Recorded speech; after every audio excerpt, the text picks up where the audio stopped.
The MMA fortune teller. The teller. The teller. The teller. The teller. The teller. The teller. What is up, you guys? The teller popping in. MMA live discussion. I believe it's episode 19, which is crazy to think. We just started the show relatively soon, and we've been pumping episode after episode out. Really excited about tonight's show. We got Kyle Daukaus joining us, UFC Middleweight fighter. A lot of you guys are probably familiar with him from Dana White's Contender Series or for the epic match that he just had against Brendan Allen. Very, very entertaining fight. The fight did not go his way, but it's one of the rare fights where, at least in my opinion, if the fighter can say, or maybe the fighter should feel like, he lost that fight, but that's one of those fights you hold your head up very high, because that was a very closely contested matchup, and it was a very entertaining matchup, and it was a very high-level performance by both those guys. So, Daukaus definitely has to be proud of himself in that one. What's up, Dylan? Just chilling, man. Getting ready to talk to Kyle here in a minute, and I got a lot of stuff I want to talk about, a lot of MMA-related stuff. What's up, Latchlin? Michael Chandler signed with the UFC, which I'm ecstatic about. I want to talk about that in a little bit. I got a bunch of stuff on the agenda. We got to touch upon the new additions to the fight card for this Saturday. A couple fights were scrapped, a couple new opponents for certain fighters. And I want to talk about the press conferences that went down. There was, for those of you guys that don't know, I'm sure a lot of you guys do, there was a press conference held today. Dana White held the press conference like the real way, with all the main card, basically, but not the main event. I don't know what the deal was with that. Actually, I think I do know what the deal was with that. Everybody except for Tyron, Woodley, and Colby Covington. And the reason why that happened, in my opinion, is Tyron Woodley he wasn't willing to participate in that. So I think that's what went on with that. But we're going to be catching up on all that in a little bit. But we got Kyle ready to go, so I'm going to be bringing him in here. He's in the back lobby right now. Let's see if we can get his camera going. What's up, Kyle? Can you hear me? Yes, I can. Can you hear me? Cool. Yeah. You got a video or? Yeah, I don't know why it's not working. Wait, let me see. You got to enable the camera. Let's see.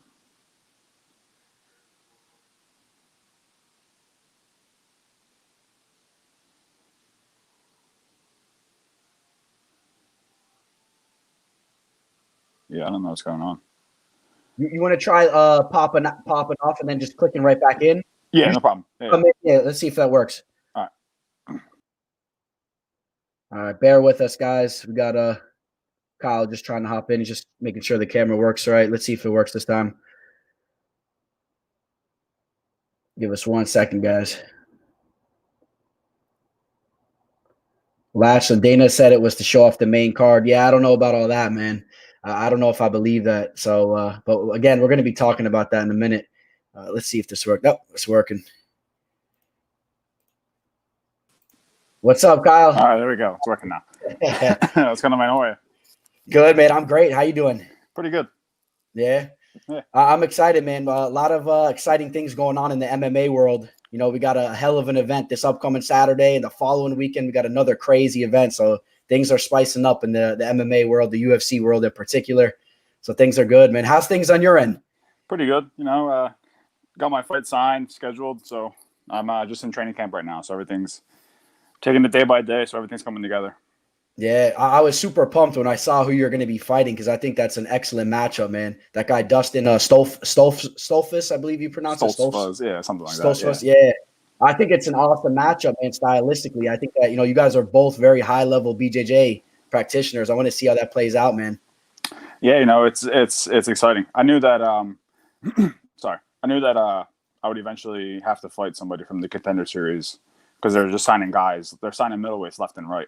All these middleweights are getting signed. So I was waiting for the name. I kind of had like a little feeling that the winner of that fight, of Dustin's fight, that might have offered me.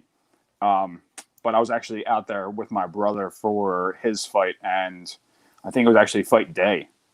I got the message to fight Dustin, and oh, nice. I couldn't turn it down. It's great. Yeah. It's a good matchup. He's a good top level jiu-jitsu guy, but I know that I have the advantage stand up, and I'm going to take full advantage of that going into the fight. So awesome. Yeah, and he had kind of a freaky fight. I mean, you could definitely see that he was very strong with his grappling and the clinch and whatnot, but his fight kind of played out in a weird way, right? Where that guy's arm got like dislocated when he kind of went for that slam, right? Yeah, not to discredit Dustin, but I could tell he was losing the fight, He was on the verge of losing that fight, I believe, and I think it was just a simple mistake that Joe made of turning his back and wrapping his head up, getting his hand caught, and posted his arm and busted his arm up really bad, man. But yeah, I agree with you on that. I think he was getting tagged up there a little bit on the feet, so I'm sure that's something that you've been looking into. Definitely. Yeah, man. But so I mean, we're getting ahead of ourselves, man. We're already up to that fight now. But I want to get to know you a little bit more over here. I want you to let us know, man. Like, what was it like for Kyle, man? The first time you stepped into an MMA gym, how did that all play out, man? How'd that come about? I was like 16, 17 years old. My brother had recently went to the gym and tried it. He came back to me and he was like, "Yo, dude, this dude was sitting on the ground. I grabbed his ankles. I threw his ankles one way, and he spun around in the circle and turned to me again, and I couldn't pass his guard or anything like that." And I was like, kind of confused on what he was talking about. So I went over. We tried it out, fell in love with it, and it's been jiu-jitsu and MMA ever since. Yeah. So BJJ was pretty much your base. Is that what you kind of started with? Actually, my brother started in jiu-jitsu, and I started doing the MMA classes right away. And cool. He started doing the gi classes and stuff. And I think a month after I joined up and doing the MMA class, that I was forced to come over and do the gi classes. My coach always makes us do the gi. He's a big advocate of the gi and thinks that the transformation from the gi to no gi to MMA is very good, and it's clearly been working for us. So you're a better man than me, man. Back in the day, man, my head coach used to always try to get me to stay for gi classes and try to get me into that, and I would always sneak my way out, man. I avoided it. I tried to avoid it, but no, he chases me down. Yeah, man. Good, but it's doing wonders. Obviously, it was the right move because your BJJ is really nice, man. And well, first off, I want to give a shout out to your brother too, by the way, since we were talking about him, man, because he looked amazing in his fight. He got that quick knockout in the first round, and the way he did it, man, was crazy. The strike is looking nice. Yeah, man. It's kind of our little secret, Well, it's my little secret, I should say, because my brother knocks everybody senseless. I can't knock anybody out. But I think that my striking is very underrated. I just need to wholeheartedly believe in myself to strike, and if I do, then my true talent of striking will show. So yeah, and you got a nice reach, man, for the division too. You got a nice reach to pump that jab out and whatnot. And so speaking about starting your training when you were a young buck and whatnot, so your brother kind of was with you in that whole thing. Was your brother, I'm assuming he probably was your main training partner from even before you ever stepped foot in the gym, right? Because I got an older brother myself, so how was it like growing up with a brother like that? Him and his friends on our old block used to, bully me around as a little kid. They used to pick on me, beat me up. So that I owe a lot of that to them for being so tough. But yeah, he's been there from the very beginning. I think it was maybe like a year or two before we even joined the gym. We were actually training in the basement of my house, just drilling and training and rolling. And we had no idea what we were doing, but we kind of thought we were. We would look at the videos, watch the videos, and just try to drill whatever they did in the fights and stuff. So yeah, he's been there from the very beginning. We started in my basement here at my house. My first grappling tournament I went to, it was on it was a week's notice. I was just all right, let's just go do it. My brother and I just decided we're just going to go do it. Talked to our mom. Asked if she could drive us to Lancaster, Pennsylvania for a Naga tournament or a Grappler's Quest tournament. Grappler's Quest. And we went there. I took second place, and I think he took first place, and then it kind of just took off right from there. Nice. Yeah, that's definitely got to be a plus, man, having a body like that. And I was kind of interested too, because I was looking into his his height and his reach, and you guys pretty much have the identical height and reach. But he fights up at the heavyweight division. I know you actually fought in the heavyweight division, right? In the past, as an amateur, I did. Yeah, as an amateur, I fought at heavyweight and light heavyweight as an amateur, and coming up through my amateur career, I knew that was not something I should be doing. I was 16, 17 years old. I was just a fat kid who didn't like to cut weight, and I realized that I didn't have the strength to match the heavyweights, And I knew that once like I got on bottom of the heavyweights, and it was just like a struggle. But I knew that I had to make a change, and that's why I started dropping down. And I found middleweight, and I've been here ever since, and I've loved it, and it's been a very good success for me. Yeah. And I mean this in a positive way when I say this, but I was looking at your record as an amateur compared to you as a professional, and it's not typical of what you see, but maybe that's something that kind of translates, maybe just with the whole size and whatnot, because what you're doing right now, you're 9-1 as a professional, and you're defeating very high level opponents too, man. Some of the guys that you beat are the UFC veterans. I know that guy Regman is a very talented fighter. You're going out there pulling off the darts left after right. Would you say something like when you turned over to become a professional, was it mostly just a weight change, or were you just starting to feel yourself in the game? Were you starting to just hit another gear? No, I think that training with my brother and training with the heavyweights at the gym, I got that kind of like that rigid strength that all the heavyweights kind of have. And when I was dropping weight and they weren't, I was kind of my strength was staying as strong as they were. So, I'm used to throwing 230, 240 or so pound guys around at the gym. And when I go into the cage, I'm fighting a 200-pound guy at the max or 205-pound guy at the max. So it's nothing to really worry about. Yeah. And then, so then we see you over on the Dana White's Contender Series show. You fight over there. You take on Michael Lombardo, who we all just saw fight this past weekend, and he pulled off the victory. He's obviously a tough outing. You're the only guy that's beaten him in his last 10 fights or so. So I know Dana wasn't so happy with his performance and whatnot, but he's obviously a tough customer. He knows what he's doing in there. What was that whole experience like?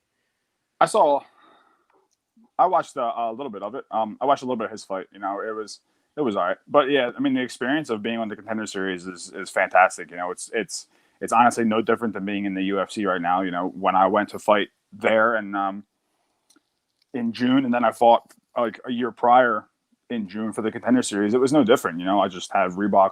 I have Reebok shorts on, and I have UFC written on my gloves. That's about it. And then, I did a little bit more interviews than I would have on the Contender Series, but they treat you fantastic. They treat you like you're a top tier fighter, and it's one of the greatest things that any fighter can experience. Yeah, and it really is. At this point, I feel it's safe to say, I mean, that's the main route as far as getting into the UFC. Like you said, they're just signing guy after guy. It's crazy, right? Yeah, it's really crazy. They're putting on so many fights that it's like these guys are getting signed like every single week. Like there was 4 or 5 top guys from Philadelphia, like me, my brother. Who else was it? I forget the name. So there's a couple other guys around like Pennsylvania and stuff that were like ranked like top 5 outside of the UFC, and within the past. Kama Worthy, was he one of those guys? I think so. It might have been. I know he's out in Pittsburgh. I think I don't know if that's close to you. Wells, Jeremiah Wells. That's one of the kids. He trains with like Sean Brady and them. These guys are getting signed. Like we were all like itching to fight and itching to get on a Contender Series. And now, next thing you know, it's a 2-week notice, and we're all signed, and it's crazy. It's crazy to think. I don't know if it's like, not to say anything bad or anything like that, but I don't know if it's like kind of diluting a little bit of the roster or whatnot. But it's bringing a lot of guys in, so they're going to be able to put on all of these fights that they have scheduled from now until December 12th or something like that. So yeah. And especially with the whole COVID situation, they're having so many of these short replacement fights. Speaking of that guy, Jeremiah Wells, they actually just threw him on this card. The guy he's fighting he's fighting the kid that actually fought on my Contender Series card and got the contract. Who's a very talented Miguel Baeza, talented striker from down over here in South Florida. Yeah. And then so can we talk about your UFC debut? You took on another guy, right, from Dana White's Contender Series, Brendan Allen, very talented fighter. That fight didn't go your way, but I was talking about this earlier. That's one of those types of fights that, win, lose, or draw. I felt like that was a win for you, or at least, I mean, I don't know how you look at it, but that fight was so competitive, and you really showcased your BJJ, in my opinion. When I was watching that fight, I was like, this is an amazing transitions back and forth. How did you feel about that? Yeah, I lost the fight. I mean, regardless of if I thought I won or I lost, I lost the fight in the judge's eyes. It's nothing to worry about. It's nothing to get all miserable about. I was miserable maybe like a week or so after the fight. I haven't dealt with a loss in a very long time, and I really just had to just go for a week, deal with it, and that was pretty much it. But yeah, going into the fight, I was training for a fight for the Contender Series. I believe it was like August or something. They scheduled me to fight on the Contender Series, but it wasn't announced yet. And then I got the short notice call. Yeah.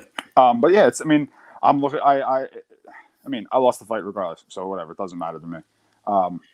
But it gave me a lot of confidence as well, because he was supposed to fight a top 15 guy, and that just shows you that I can. Then he's struggled to get past me, so it just shows you that if I had a full camp, I would have smashed him, and if I have my true talents are going to come out in this fight because I have a full camp. I can compete with any of these guys in the top of the division. He was scheduled to fight a top 15 guy, and I showed up on 10 days notice and put it on him. So what does that say about my talents as far as a full camp? Yeah, exactly. That's how I felt about it too, And then that's one thing I wanted to specify too, but you took that fight on short notice and still, perform like that. And I thought that was a cool fight. My coach has always instilled in us to always be ready for any fight, regardless of if it's a week's notice or if it's 12 weeks notice. So, I owe a lot to him for just making sure that I'm ready and making sure that, I was just ready to fight whenever. Yeah. Cool stuff, man. Let me ask you this. Growing up, as you said, you were training from a young age, in your teens. Were you a big UFC fan, and was there anybody that you looked up to and tried to model your game off of? When I first started out, I was one of those kids. I was a basic Kyle kid. I was one of those Chael Sonnen, Chris Lieben guys that I liked, the hardcore guys that talked smack and just went in there. Yeah, those are my guys too, man. Yeah. but now it's looking back, I kind of cringe at it because, now it's I have such a different mindset now as far as fighting. From as soon as I turned professional, I knew I was going to be in the UFC, and I knew that I'm going to be a champion one day. It's just a matter of time. And I really had to change a lot of my mindset going into fights. Now I look up to Drew St. Pierre, excuse me, John Jones, Demetrius Johnson, all of these guys that are just so well-rounded. You can always try to be like them and just see the little things that they do and just try to implement that into the fight. And it's works wonders.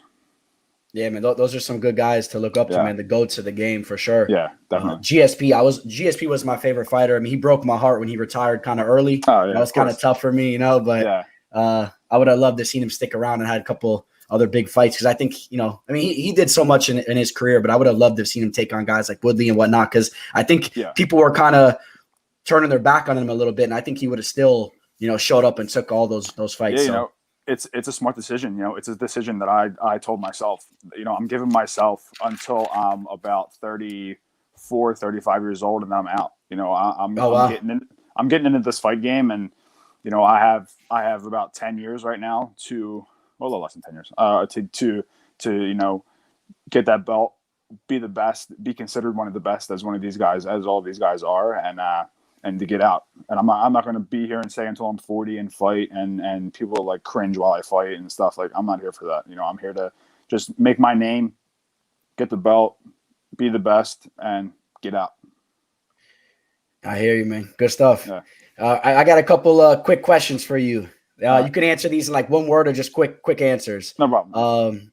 What's your dream matchup for you? Like for me against somebody? Yeah. Dream matchup. Any fighter from any time. It could be from the past, anytime. I don't know. I guess Anderson Silva. Okay. He's my weight class. So. Yeah. Warm or cold weather? Warm weather. Knockout or submission? I think I know the answer to that. Submission. Yeah. Come on. Yeah. Let's see. The best middleweight fighter of all time. Me. Okay. Favorite cheat meal. Pizza and fries from Urban Village. It's a little place near my neighbor around in Philadelphia. Sounds good. Best walkout song. Rock Steady.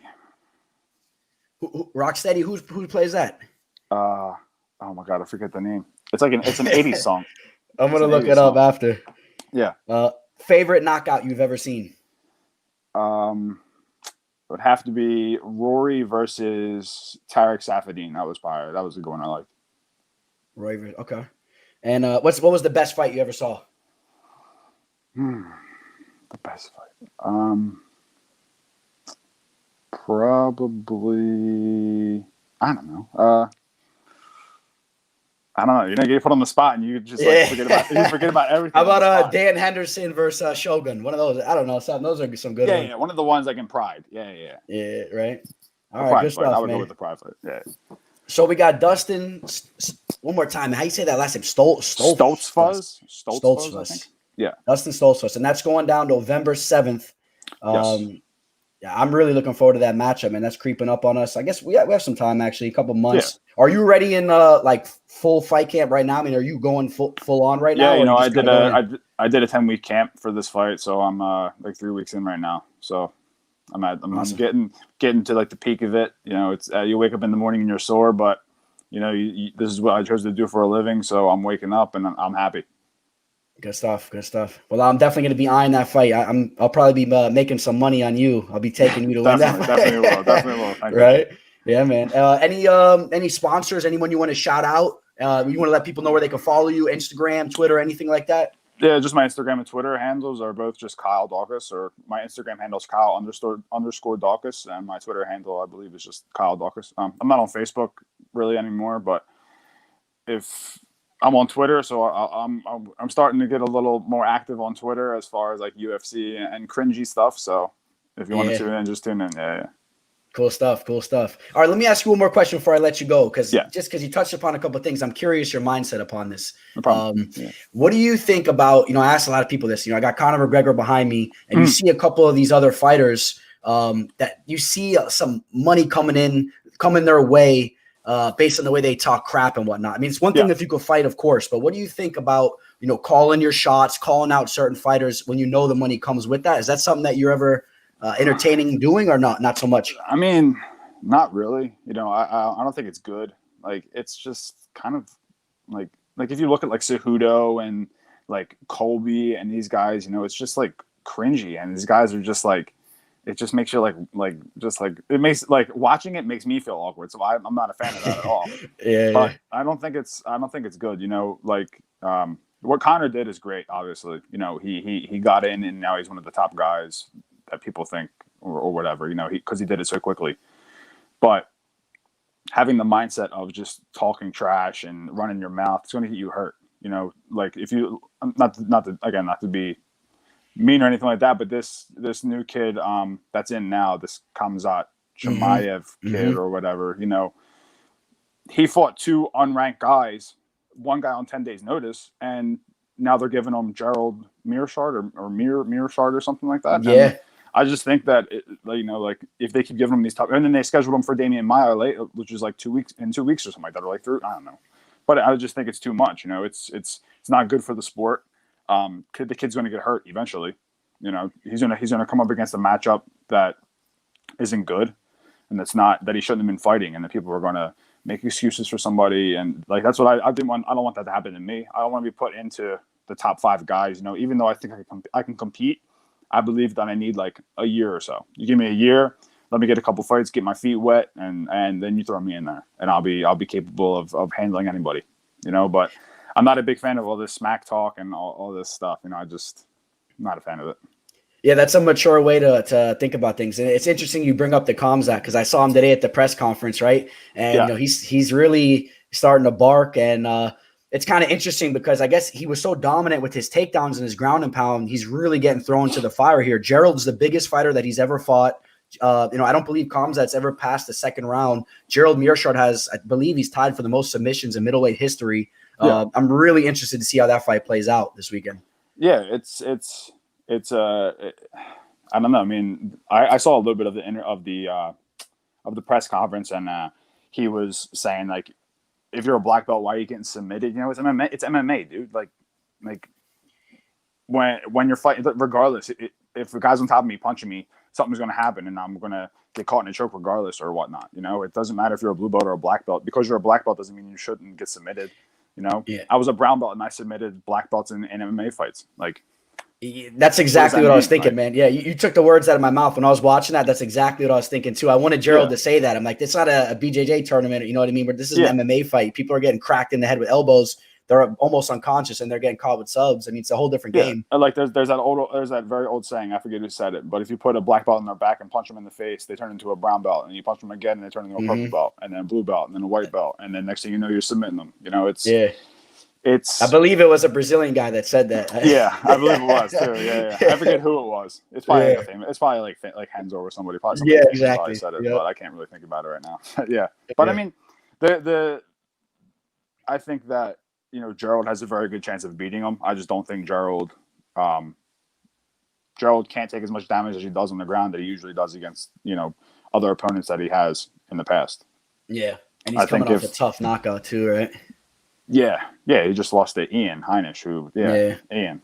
Yeah, so I mean, I don't know. And also, Khamzat is like 7-0. Like, you got to very green. I'm not. Yeah, like, I have 9 fights. I have 10 fights. I'm 9-1. Like, okay. But like, once you start getting like 15 fights to 20 fights that Gerald has, it's different, man. These guys are just different in the cage. These guys are like, they've seen almost everything, and you put them on their back and it's just like, they're chill as a cucumber. Like, it's crazy. Yeah. You know what it is? I think if you have that accent though, like Khamzat, if you have that accent, Dana White's ready to throw you in there. That's it. You know what I mean? You're ready. Yeah. The betting lines are going up the roof. You know what I mean? It's people as soon as you say smash or something like that, whatever it says. Yeah. I'm going to smash you. Like that's Khabib it. 2.0. Yeah. It's crazy, man. It's crazy. You know, if your hairline goes down to your eyebrows, man, that's it. But man, we'll all be watching. That'll be interesting to see, man. And definitely, man, we'll be everyone's going to be tuned in to your fight, man, November 7th, man. And I appreciate you coming on the show today, man. Yeah, man. Thank you for the time, man. I appreciate it. Awesome. All right. Shout out to your brother too, man. Tell your brother we said what's up. All right, Brian. Thank you so much. All right. Peace, man. Later. Here we go, man. Kyle Daukaus. Yeah, man. He has a big fight coming up, man. For those of you guys that remember, Dustin Stoltzfus, that was that guy that fought Dana White's Contender Series, a guy that a lot of people are a believer in as far as his grappling goes. So we already know that Kyle Daukaus is the real deal with his grappling. So I really can't wait to see that fight. A lot of big fights coming up to close off the year. What's up, everybody? Checking out the comments now. What's up, Boone, Latchley, Neil? What's up, Neil? Chimara about to erect shop. I'm pretty sure Warriors talk smack back in the day too. Khamzat by Smash. Yeah, listen, I'm going to be honest. I'm a big Khamzat Chimaev fan. So, you know, I respect everything that Kyle's saying. But you guys know, like, it's not for everybody. Some people are not the biggest believers of talking crap. You guys know I do like it. I know there's a lot of fans that like it too. It does makes the fights a little bit more spicy. It gets me a little bit more excited for them. But I do agree with what Kyle's saying. At the same time, we got to see how this fight plays out on Saturday. You know, I will say I expect you could put me on record here. You know what I mean? I do expect Khamzat to go out there and smash Gerald the Meerkat Mearshart. I do like Gerald a lot. I'm a big fan of Gerald's as well. I think that he's a very skilled opponent, but I'm kind of buying the hype with this guy. I think he's extremely confident, and I think that he's confident for a reason. But again, we got to see how this fight plays out. The one thing that does make me a little bit skeptical about jumping on the Khamzat train here into this fight is the fact that Gerald's the biggest guy that he's ever fought. Gerald Mearshart is the biggest man that Khamzat has ever fought as a professional. So make sure you guys realize that, you know, when he's shooting those takedowns and he's trying to just slam Gerald on his back like he did to these other guys. You know, first off, the first guy that he fought in the middleweight division, his UFC debut, that guy has absolutely no grappling skills. He's a boxer. He's a striker. You know, I believe he was fighting out of the UK somewhere. Maybe it was England. I forget. I should name slip in my mind. Let me pull up the guy I'm talking about real quick. But, you know, just to take that into consideration, the guy that he went in there and dominated in his UFC debut, John Phillips, I think he's Welsh fighter, fighting out of Wales. You know, he doesn't have takedown defense. So he went in there, he did what he did there. Now in his second fight, I actually believe that Heist McKee is actually pretty talented, but, he was, pretty undersized. He took that fight on short notice. He's not Gerald Mearshart. He's nowhere near the same size. Heist is a 25-year-old that goes by the nickname Skeletor. Gerald Mearshart is a solid dude. He's a thick dude. He has solid grappling credentials. Like I said earlier, he's tied for the most submissions in middleweight history. So if Khamzat starts getting tired diving in for those takedowns and can't get them in the later rounds, Gerald can easily pull off a sub. And we still got to see how Khamzat looks on the feet. If you see one of his earlier professional fights, he did get a nasty uppercut knockout he finished this dude with. But again, Gerald Mearshart is a step up.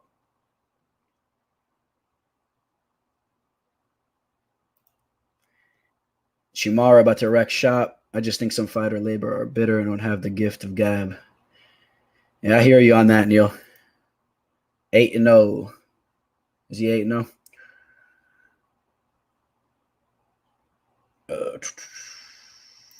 Yeah, unranked versus ranked.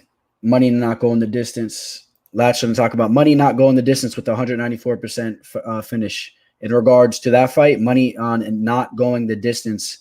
In regards to the Gerald Mearshart and Khamzat fight, I would say that fight does not go the distance. I don't think that Gerald can withstand his ground and pound. And if Gerald is going to win this fight, I see Gerald catching him with the sub. I don't see Gerald winning a decision. All right. So I got some things on the schedule, man. One thing I want to talk about, I'm going to pull this up here for a second. Real quick, you guys let me know, man. Does anyone play the new UFC game, the UFC 4? I have a couple of questions. I'm just going to put them out to you guys real quick. Maybe somebody can help me. If not, we'll move on to the next topic. And I want to know,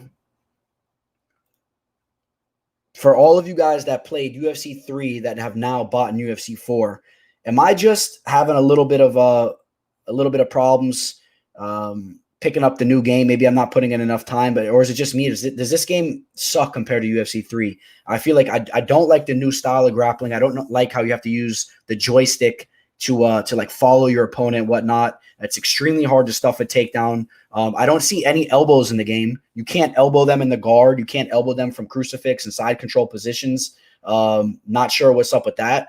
They just completely removed elbows from the game. And I don't know. It's just, does anyone have any thoughts on the UFC 4 game? For everyone that's watching live, and if you guys are watching this tape delay later on when this is posted, comment below, because I'm trying to figure this out, man. Me and my brother play this game, and we both don't like this game as much as we like UFC 3. We're almost ready to pop in the UFC 3 and just start playing that again, which I don't understand. Okay, Alex Jensen says you can elbow on the ground, man.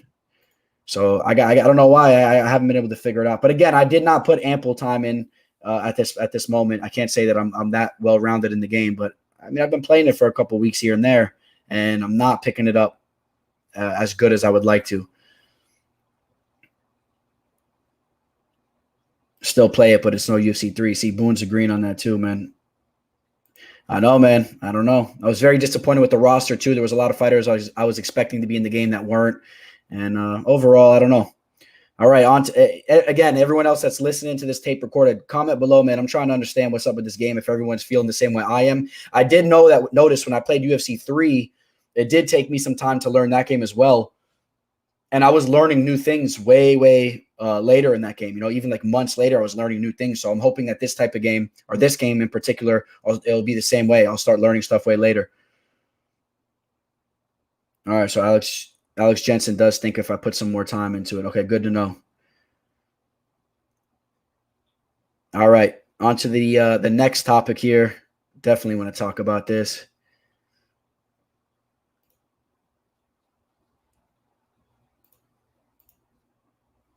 Michael Chandler signs with the UFC. I'm really excited about this. For those of you guys that didn't hear, I'm sure a lot of you guys already heard this, man. Michael Chandler signs with the UFC. I've been a big Michael Chandler fan for over a decade. I've been watching Michael Chandler fight over in Bellator for over 10 years. I'll never forget when he took on Eddie Alvarez and took him out in the first fight when they threw down. I was instantly a diehard fan of this guy's, and all I was thinking since that moment was this guy needs to come over to the UFC, and 10 years later, I'll be honest. I thought it was never going to happen. I heard some rumors about it happening recently. I still was not a believer. Michael Chandler, I thought Bellator had their grasp on him, and I didn't think they were going to let him go. I thought they were going to pay him, continuously pay him a lot of money, and he was going to be, the Bellator golden boy. And, I guess that didn't happen. So, he's with the UFC now. I'm super excited. He is the backup fighter for, if anyone falls out in the Khabib versus Justin Gaethje fight, which is pretty exciting. And hopefully nothing happens with that fight, and we'll see Chandler taking on one of the top dudes. Maybe Ferguson, Dustin Poirier. I don't know who you guys want to see a match up against. I think those are pretty much the guys they need to put him up against. Either Poirier, Ferguson, Gaethje, Khabib. I mean, they're fighting. I don't know if he gets an immediate title shot. Maybe you put him up against Hooker. I don't know, man. Dan Hooker, Charles Oliveira. That'd be a nice fight, man. Charles Oliveira. I would love to see that fight. Alex, you think Chandler will have trouble with the top 10, huh? I don't know about that, man. You know what? I'm going to pull up the UFC top 10 right now, and I'll let you know right now who I think that he beats and who he doesn't beat, and in my opinion, at least.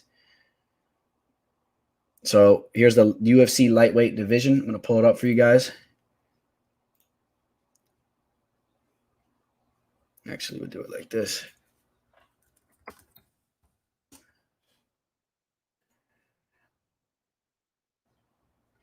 Let's see if you got. Can you guys? Let me zoom in on that for you guys so you can see it a little bit better.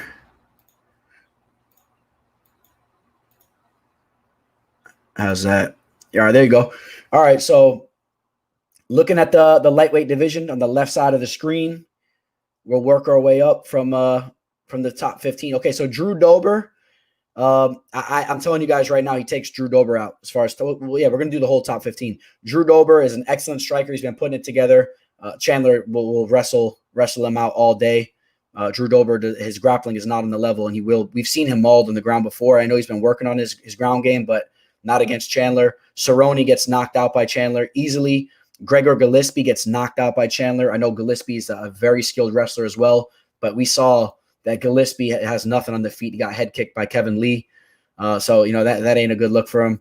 Gillespie's losing that fight. Islam Makhachev, I'm taking Chandler in that spot too. Islam is a very talented fighter. He likes to leech people, grapple them. I think Chandler would be able to stuff that, and I think Chandler wins the striking exchanges. Taking Chandler over Beneil Dariush, taking him over Kevin Lee, taking him over Ali Quinta. I'm taking him over Diego Ferreira, taking him over Paul Felder all day. Now we get to the top 6. I do agree that these fights start to get dangerous for him here. I think Charles Oliveira is first off, he's the black horse of the division. So I think that Charles Oliveira really could give him a hard time. Charles Oliveira will have a significant height and reach advantage there, and he's the best submission artist in the lightweight division. And I think that's a tough match for him. If I had to pick a fighter there, I'll be honest with you, man. I might be taking Charles Oliveira there, man. If you put a gun up to my head, I'm probably taking Charles through Bronx. I'm a big fan of his, and I think he's the dark horse of this division. Dan Hooker, taking Chandler in that fight. I do think Dan Hooker would give him a run for his money. He'd be the bigger fighter, could try to keep him on the end of his reach and whatnot, but I just I don't know about that. Let's see, 1 second. Matt Zolo. Yes, I do, bro. I do. That's why I'm ignoring your question. I thought you would have known that. My bad, bro. So back to the lightweight division. We got Tony Ferguson. I think Chandler knocks Tony Ferguson out. I bet money on that fight all day. Chandler would connect on Ferguson, and he would put him out. Ferguson eats too many shots. You cannot eat shots against Michael Chandler.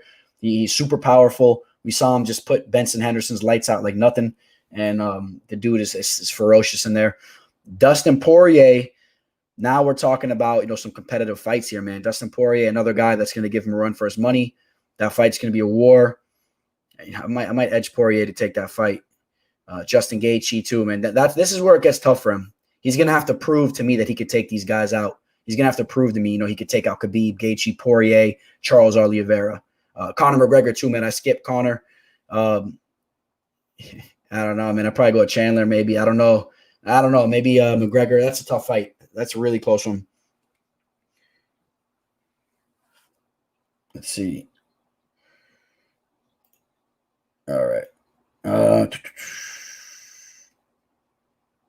So, that's my thoughts on Michael Chandler, man. And, hopefully, like I said, nothing happens with that fight. So, I don't want to see him stepping in, but that's a good backup plan. So either way, we're going to have Chandler versus Khabib or Chandler versus Gaethje. Either way, amazing fight. Jensen, you want to see him fight Ferguson, huh? I'm telling you, he knocks Ferguson out. I'm telling you right now. Justin wins versus Chandler. Yeah, I can't argue with you on that, man. All right, so yeah, we'll see how that all plays out. And what else we got going on here? Yeah, I guess to close off the show, man, I'm gonna touch upon some new fights, man, that were added to Saturday's card, and I'm gonna just touch upon some of the fights we've already talked about during the breakdown video. As the week progresses, we get more and more information. We see these guys, and a lot of you guys have been asking for me to do more updated prediction videos. So, that's what I'm basically going to do here. 1 second.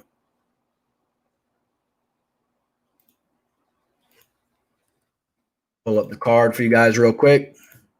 Fight Companion is going down Saturday, boys.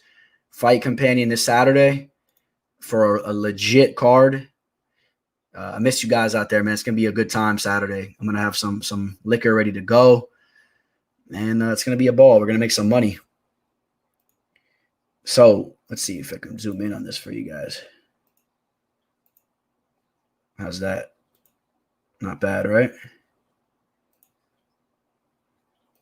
All right. So we already talked about the Tyson Nam versus Jerome Rivera. Fight still going down. I think Rivera, is a true threat to win the fight. It's a very closely contested match. A lot of money's been coming in on Nam. And I'm not sure if I would want to touch him at that line. I did say that I see holes in his game. So I know that people are all hyped up on him because he had that nasty knockout, but I see holes in his game. The TJ Laramie fight's an interesting one. We're going to see if he really can go out there and take out a crafty veteran and Derek Minner, who I do believe has some skills. Minner's not a bad fighter. So that's an interesting fight. Ewald versus Rivera, we talked about it. I had both of them on the show. And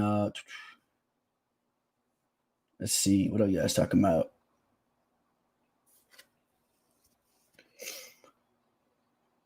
My unit size, Daniel saying it varies, but it's roughly $500 to $700 a unit, roughly. It just depends, right around there. And 1 second. All right. Did I miss you talking about Newsom? In regards to Journey Newsom, and was that in regards to my breakdown video? I definitely touched upon that fight. I think that Randy Costa has a legit chance to win that fight. I know he's coming in as the dog. Take a look at the line right now. Journey Newsom, yeah, it's a really close fight, but Journey Newsom is the slight favorite, right around -145. I like that Costa has the reach advantage. I like the fact that Costa's been putting in a lot of time at American Top Team and brushing shoulders with a lot of very skilled fighters down here in South Florida.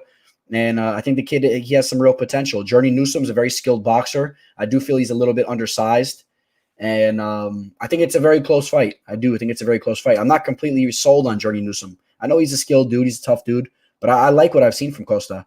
That knockout that Costa had against Boston Salmon was nasty. I know that everyone's knocking Boston out, but still, he went out there and he did that. Boston Salmon is a guy that was an amazing boxer in his day too. So, now let's talk about these new fights, man. We got some new fights that we got to break down. So, we talked about the Rose Clark, the Espinoza. And now let's talk about the Miguel Baeza versus Jeremiah Wells. I was just talking about this fight with Kyle Daukaus. It's funny he brought him up because I guess he is from the same area, from Pennsylvania, and I've been watching tape on this guy today. And I want to let you guys know, man, he's a dangerous fighter, bro. Or should I say, bros, all you guys. He's a dangerous fighter, man. Miguel Baeza, if you guys remember, man, this is a guy that I'm high on. Ever since Dana White's Contender Series, this guy showed to be a very, very talented striker, nasty calf kicks, can stuff the takedown. He also trains down over here in South Florida. Dude's very skilled. And I had a solid play on him against Matt Brown. That was easy money, man. I took that money, and that was a nice night. But, this guy, Jeremiah Wells, taking this fight on short notice, I think this guy Wells is dangerous. He's going to be the shorter fighter, about 5'10", about 3 inches of a height disadvantage. But check out the reach. He has a half-inch reach advantage. And when you watch tape on this guy, bro, he knocks people out. He sleeps people. I really do think he has knockout power. Now, if you guys remember, man, Miguel Baeza's fight on Dana White's Contender Series, he got tagged in that fight too. So he is susceptible, man, to being – he got wobbled in that fight, actually. But he did rebound, and he looked good after that. But you cannot tell me that Jeremiah Wells can't go out there and shut Baeza's lights out. Now, as far as just a straight technical matchup, I do think that Baeza is going to work the calf kicks. He has nice footwork. I think he might be a little bit more well-rounded. But I think that Wells is a true threat in this fight here. Now, things you got to wonder is, how well conditioned is Wells? It's a late replacement fight, like we're saying. So, is he ready to go? Is his cardio good to go? These are things that we got to take into consideration. Great point, man, by Glid OG. He got tagged by the elbows in the Matt Brown fight. That is true. He did get wobbled in the beginning of that fight. He ended up handling business after that too. So this is a guy that, he gives fighters a chance to capitalize, and then does usually end up, coming to and leveling things out. But we got to watch out for that. As far as when Wells fought last, his last fight was September, man. Yeah, it's been a long time. It's been one solid year. He was supposed to fight Bobby Nash and Bobby Lee. Both fights were canceled. And so it's been a while. But I still think this guy's only been getting better, though. That's the way I look at it, man. A year out the game fighting, in the cage. This guy's just been in the gym grinding, 33 years old. Let's see, he got in the game, turned pro back in 2012. Man, he's been around for a long time. So this is his time. This is his time. I'm sure that this guy is really, really been taking this extremely seriously. It's not like this fight just popped up on him and he had no clue this fight was coming. Trust me, these guys know that these fights are coming. These guys are training for them, and they know with the COVID situation that these fights are popping up left and right. So, sometimes, you don't look at it like a late replacement fight. I'm sure he's ready to go. That's what I'm assuming, but how it happens when you assume. You never know. So, I'm not saying this is necessarily a fight that I'm targeting specifically. I think there's some question marks here, but this guy's legit. That's the point we got to see, or that we got to realize. And again, he's a straight dog here too. The line is at, let's see. I mean, he's right around a plus 260, 250. So he's a straight dog here. But a straight up pick. I'm going to take Baeza too. Like I said, Baeza is a guy that we've seen him get wobbled. We've seen him get hurt. He continuously, calms down. He levels out in there, and then he comes back, and he's a technician. The calf kicks are nasty. He's super accurate with his strikes, and do not be surprised if he gets the knockout himself, because that's what he does, right? Baeza straight up, he hurts people. So Baeza can easily go in there. Caramel Thunder coming off 2 finishes in his last 2 fights. Took out Hector Aldana, Matt Brown, and it's never been finished. So even though we keep seeing him get wobbled, it's never been finished in his early career. So we'll see how that fight goes. All right, so we got another fight. Let's talk about this other new fight that we got in the card. Let's see here. Another fighter that got a new replacement. And that is Mirsad Bektic taking on Damon Jackson, the old UFC fighter. For those of you guys that remember him, he used to fight in the UFC a while back. And Mirsad Bektic, I'm going to let you guys know right now. I'm going to tell you guys straight up.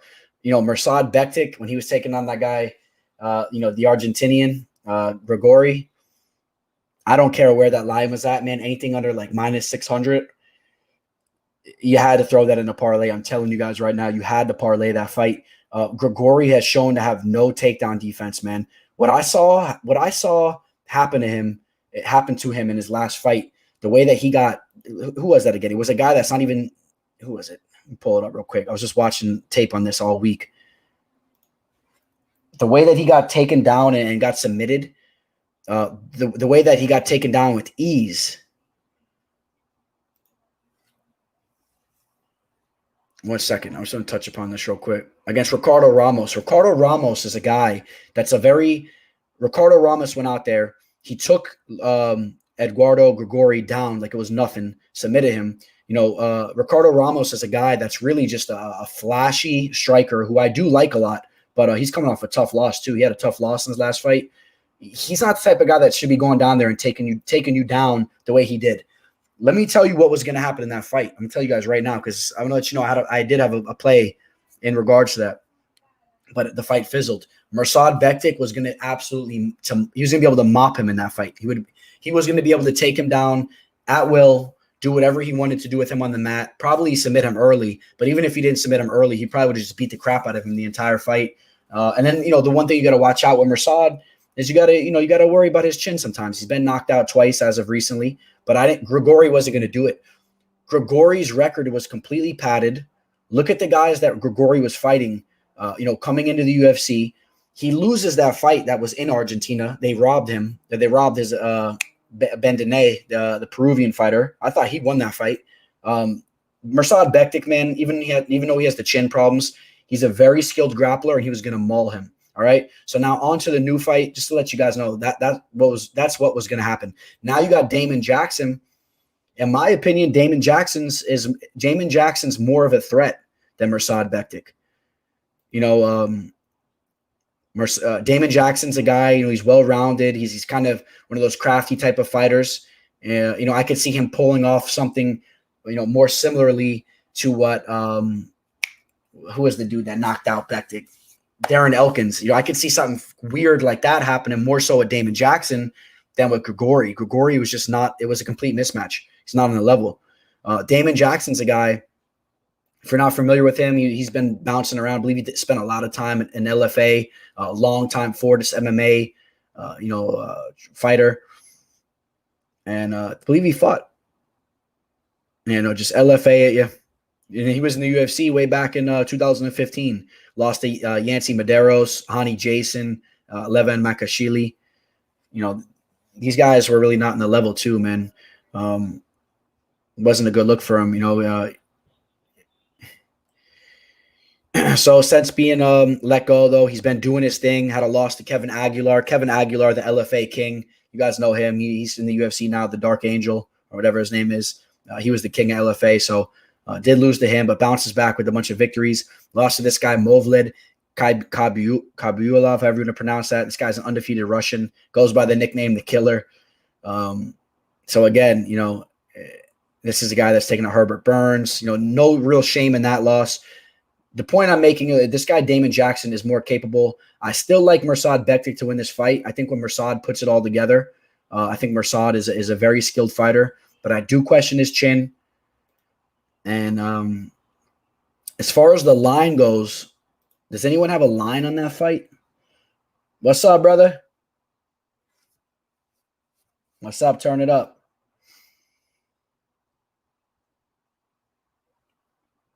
And yeah, man, as far as that goes, you got to be careful with Bektic's chin. But when he puts it together, man, this dude is so skilled. I'll touch upon it again, man. Mirsad Bektic, this was a kid when he was training in American Top Team way back in the day. I used to read articles, and way back in the day, man, when the whole MMA game was a whole different thing. You were reading old forums on ShareDog and trying to catch articles and stuff.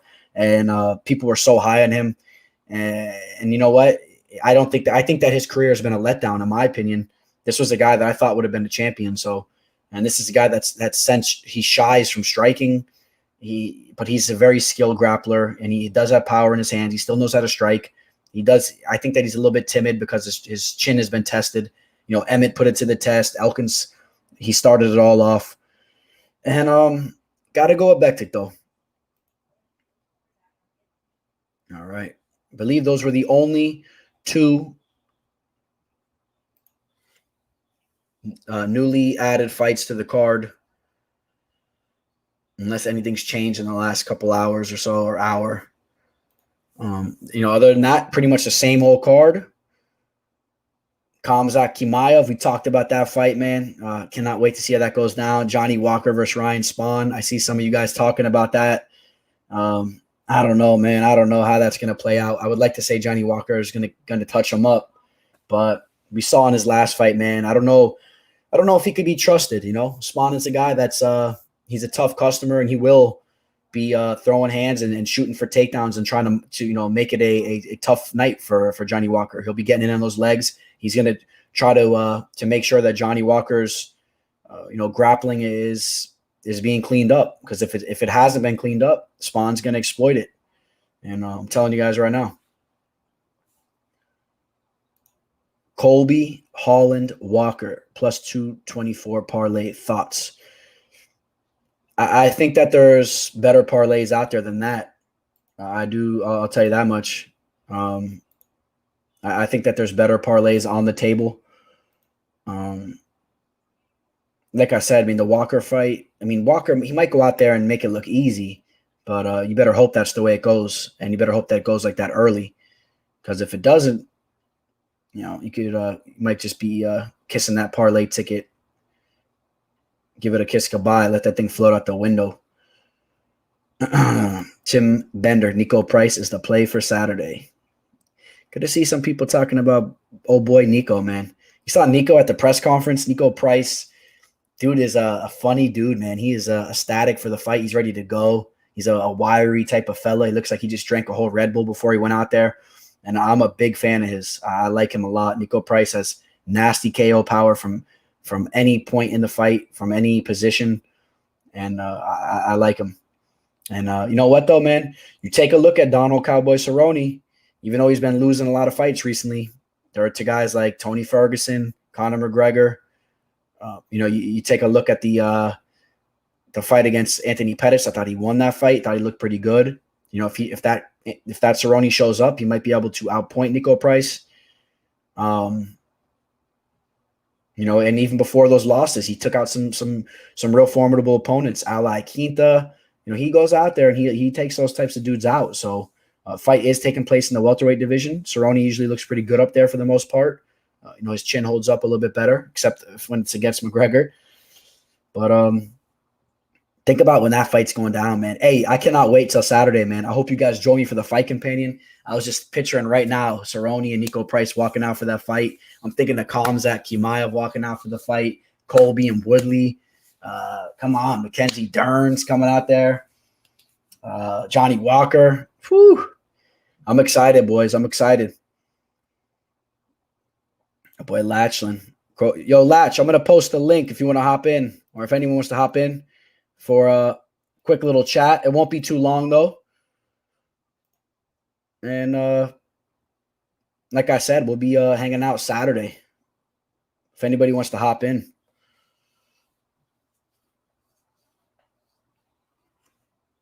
All right, MMA. Oracle, man. Appreciate you, bro. Come chill with us. If anybody wants to hop in, feel free to hop in. But I'm going to tell you guys right now, man, to cap the end of this year off, it's going to be nuts. There's just so many amazing fights coming up. And how spoiled are we from this weekend on to the next weekend? We have Paulo Costa taking on Israel Adesanya. We got that card coming up. We're spoiled, man. We're truly spoiled right now. Many people are overlooking Meerschaert. It's funny though, man. I wouldn't say as many people are overlooking him as you think, because if you watch the line, if you've been keeping an eye on the line, the money's been coming in on Gerald from the jump, and I didn't think that was going to be the case. I thought everybody was going to completely jump on the hype train of Khamzat, and that line was going to shoot up to a -8 to 900, at least up to a -700, and it went the exact opposite way. It shot down. Money came in on Gerald. You were able to get Khamzat at the high -300s at one point. I think he's in the -400s right now. And, I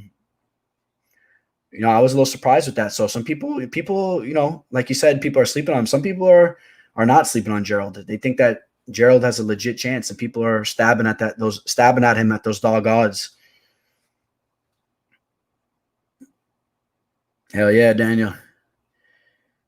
Tim Bender, Santos and Glover is off again. That's a shame. I wanted to see that fight too. But it is what it is. We got a lot of good fights coming up, so I know that would have been a good one. But they'll figure something out, man. Glover will get an opponent one way or another. It'll be exciting to see Glover step back in there too, right? Glover coming off that amazing win that he just had. That'd be cool to catch him back in the octagon in a big fight, because if he wins his next fight, he's legitimately moving his way up to a light heavyweight title shot. And that's for real, because think about where the light heavyweight division's at right now. We got Jan Blachowicz taking on Dominic Reyes for the belt. It's funny, man. I'll tell you guys a funny story. I just bumped into these Polish guys by a friend of mine's complex. They're outside. They're drinking and shit. Cool dudes. And they're big, of course, they're big fans of the Polish fighters, man. They're pulling for Jan Blachowicz. They wanted to let everyone know that the line is off, that Jan's going to win that fight. So I think Jan Blachowicz is right in the middle of the middle of the plus 200. So if you're a believer in him there, maybe that's a line you want to keep an eye on. It might close a little bit closer than what it's at right now. I think as that fight becomes closer, people start to realize that fight may play out a little bit closer than some people think. We've seen Dominic Reyes get grinded out, really and kind of controlled by Volkan Ozdemir. A lot of people thought Volkan Ozdemir won that fight. So, Dominic Reyes, the hype's high right now after what he did to John Jones. Did fade in the end of that fight a little bit, though, too. But I'm sure he's going to grow a lot from that fight.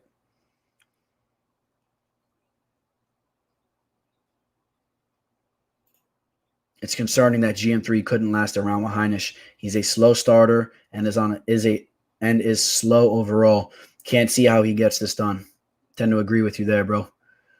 I do tend to agree with you there. I wouldn't be shocked if Khamzat goes out there and knocks him out on the feet. I would not be shocked. I'm not saying I expect that. Would not be shocked in the least bit, though.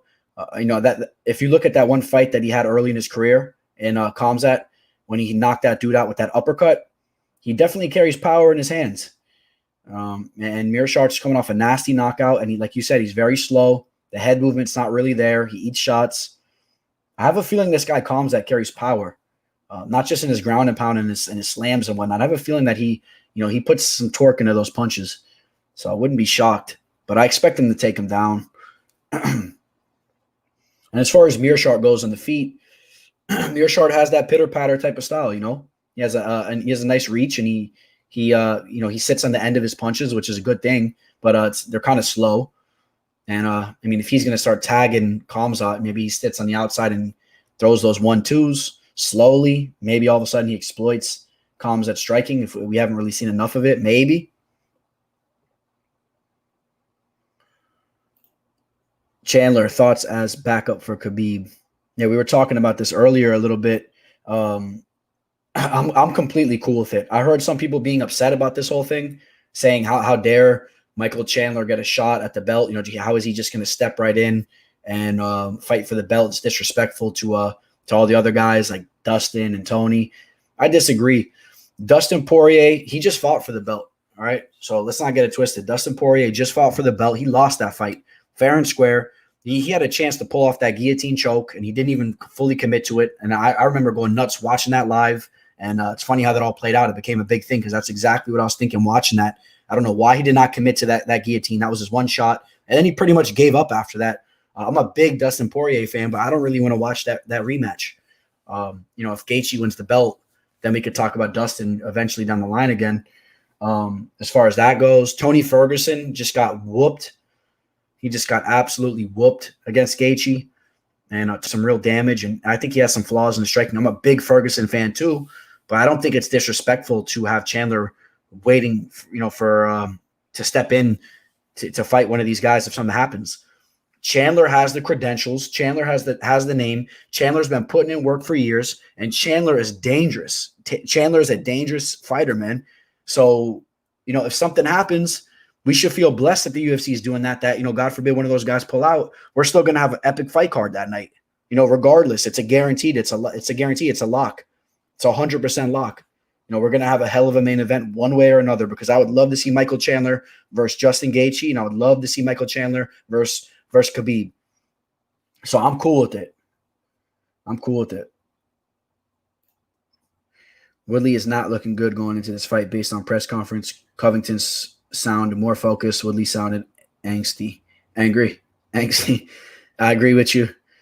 I think this is an uphill battle for Woodley, regardless, in my opinion. And this is a tough fight for him. I think that he has to clip Colby. I think he has to clip Colby early. I really, really believe that that's the way he's gonna win the fight if he's gonna win it, and I don't see it happening. I think it's gonna be a tough night for him. And for all you guys that are fans of Woodley, man, he's such a spoiled little. I can't stand him, bro. If I'm being honest with you guys, I've never liked him. He's just a spoiled brat. He was always complaining that he wasn't treated properly as the champion. You see him now. You know damn well that press conference didn't happen because he just didn't want to do it. He's a diva. He's calling his shots. He didn't want to deal with Colby talking crap because you know why? Colby would have outwitted him, and he would have talked a lot quicker, and he would have worked him on the mic. And Woodley wants to he wants to spread his message, which whatever he wants to spread his message. That's it's nothing to do with that. It's whatever. But we're here to watch the fights. We want to see the press conference go down.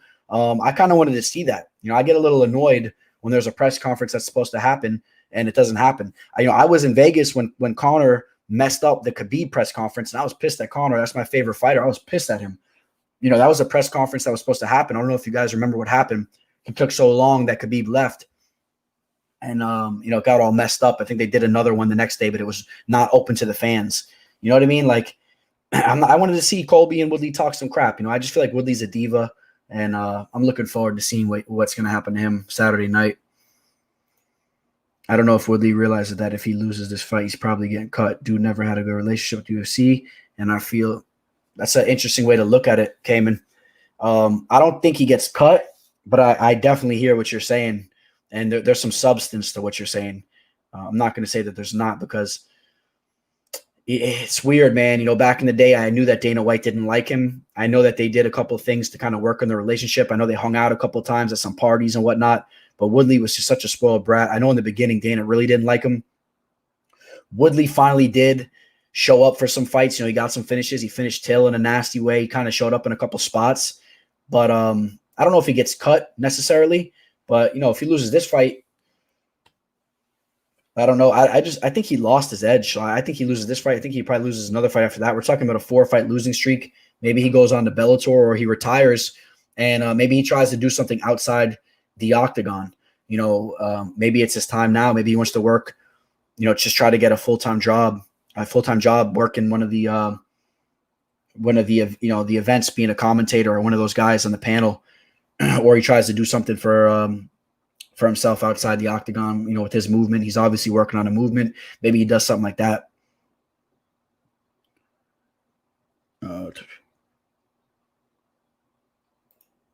You see, some people agreeing. That was an interesting exchange with Gerald and the Russian guy. Yeah, it was, man. I was loving that. I'm really, really pumped that this guy Khamzat is not just your average Dagestani guy, or he's not from Dagestan, he's from Chechnya, but you catch my drift from those guys in the Balkans. A lot of those guys in the Balkans don't really like to talk crap that much. They can when they need to. Khabib has his little slick remarks when he needs to, but for the most part, they're strictly about their business. This guy Khamzat, it's not the case. This guy knows how to talk crap. He knows how to make money. He heard what he said. He's like, good, the more crap I talk, the more eyes on me, whatever, the more money. This guy is going to be a big star if he keeps winning. This guy might be like the Mike Tyson of MMA. If he can go out there and do what he's been doing continuously and talk crap like that, he's going to be like a Mike Tyson of MMA, because the whole stigma with Mike Tyson was he was just so ruthless, bro. He was so scary and dangerous. You know what I mean? When Mike Tyson came out, it's like, oh my God, what's he going to do to these guys? Tyson would come out and just work these guys, knock them out. That's kind of what we've been seeing from Khamzat. And if he can keep doing that, if he can keep going out there and just slamming dudes on their head and smashing them, smash them. You know what I mean? It's going to be crazy to see. But let's not get ahead of ourselves, because he still has to go out there and take out Gerald Meerschaert first. I do not agree with Chandler being on stand for the Justin Khabib. Well, who would you rather have being on stand? You want Poirier? Poirier or Ferguson? You want Ferguson coming off the loss? I mean, why not? What would you like to see happen? Because that's a big event that they're investing some money in. So who do you want to see step in if one of those guys gets injured? Once Colby has you against the fence, it's game over. Facts. Woodley should just retire. Facts. I got a feeling another hype train will be derailed tomorrow, Saturday, and I believe Gerald would win. False. It shouldn't be Chandler, though. He needs a few wins.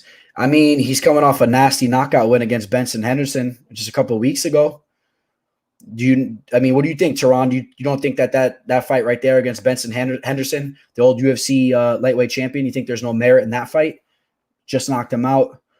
I mean, I hear what you're saying, but Chandler has been putting in work, man. Paulo Costa or Izzy. I'm taking a slight edge on Paulo Costa right now. But as that fight comes up, I'll be dissecting a lot more tape. Maybe my mind will be changed, but I think I'm on Costa there, especially at where the line's at, the values on him. I think it's a very close match.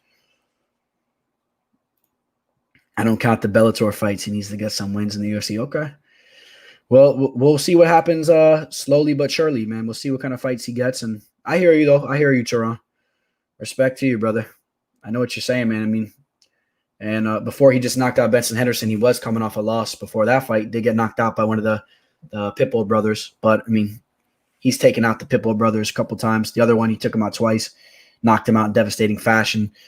He's just a beast, though. I've been waiting to see Chandler come over for so long. I wanted to see Chandler versus Conor for the longest time.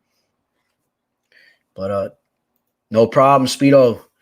Yeah, man. So that's going to wrap up the show. I appreciate you guys. Everyone that's listening, please like this video, man, if you guys could for me. And just to let you know, man, when I'm doing these MMA live discussion episodes every Thursday now, I'm going to continuously have stud fighters coming on the show. I'm always going to be doing a recap of the upcoming fight card, which I think it's just as important as the initial breakdown video because a lot of things happen. There's been a lot of new fights being added to these cards as of recently. So, we touch upon the new fights like we did today, and we're going to be doing all that type of stuff. We catch up on new stuff that's happening in the MMA game, Michael Chandler being signed, the Kamzat press conference, stuff like that, all right? In my opinion, there's more blood in Bellator. All you have to do is look at Gaethje versus Nick. Gaethje never fought in Bellator. If he was over in World Series of Fighting, though. But all right. If anybody's interested in my picks and everyone that I'm working with, picks are going to be coming out to you guys tonight. I've been waiting because there's been a couple little changes. Like I said, I had a little something going on, a couple little changes, a couple fights of mine. Lines have been getting better on specific fights that I'm targeting, so no need to rush those bets. When the line's getting better, if it's staying stagnant or going a little bit better, you chill out. No need to lock that play in right away. Try to analyze exactly what's going on, right? I mean, if you see a fight you're really into and you see that line starting to really be attacked, you got to make quick moves. But mostly from what I've been seeing, we're pretty good still on that. So I'm going to get those out to you guys. And I appreciate all you guys. Please like this video, man. Like, hit the notification bell, subscribe, man. Help me out, brothers. I appreciate all you guys. I'm going to see you Saturday for the main card. It's going to be an epic night, man. I'm telling you guys right now, we got a legit card this Saturday, a legit card the following Saturday. We're going to be hanging out, man. I miss you boys. And let's all have a great time, man, for the fight card this Saturday. I'll see you for the main card. Signing out, the Teller.